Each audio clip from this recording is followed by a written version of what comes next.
Hello, and welcome to the Author to Authority podcast.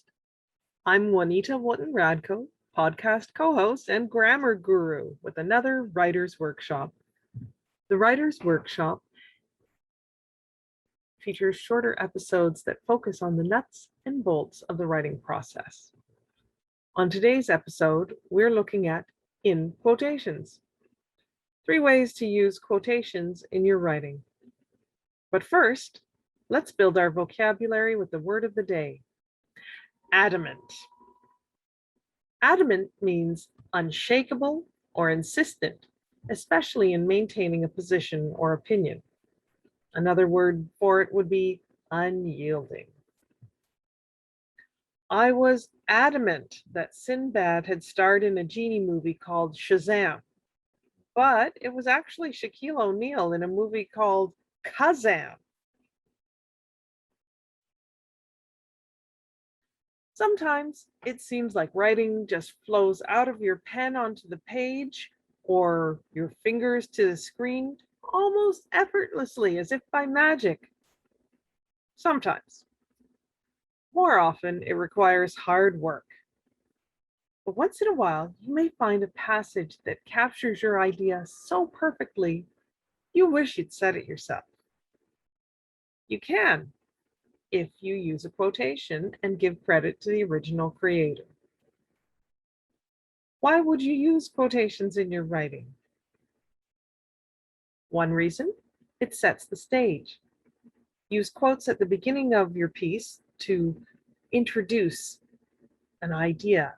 You add flavor with a memorable sentence or two that relates to your topic and gives your reader a sense of your intent, almost like a signpost that points you in the direction of your destination. Quotations help you prove your point. Quotations can be used to bolster an argument, especially if they're from established scientific studies with verified statistics, or possibly a literary passage can add weight that reinforces the point you're making. On the opposite side, you could analyze a quote that illustrates a problematic viewpoint and then carefully pull it apart and argue against it. A third way to use quotations in your writing is to incorporate them as part of your closing argument. Now, I caution against using a quotation at the end of every chapter, but a powerful quotation can be used as your conclusion or parting thought that encourages the reader to further consider the points that you've already made.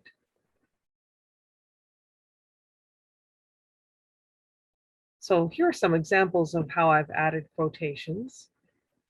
At the very beginning, I could start an article titled "The Power of Words" with the following quotation. You can make anything by writing. C.S. Lewis.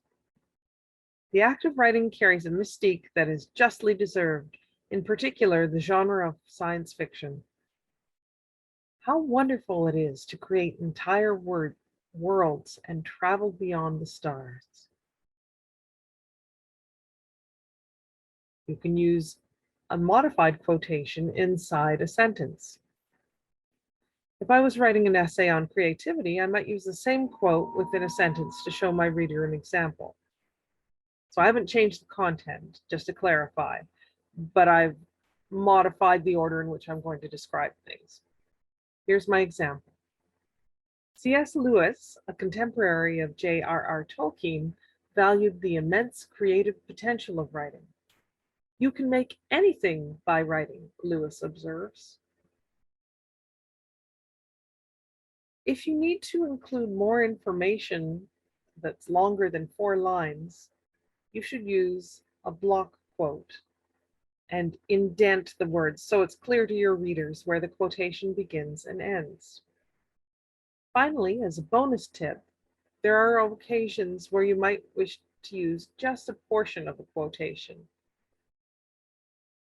So if you're just going to use a section of it, use an ellipsis to indicate that the text has been altered. Do you know what an ellipsis is? It's that triple dot, those 3 periods in a row. Here's the sample. 'Twas the night before Christmas, and all through the house, ... I searched for a can of cranberry sauce for the turkey.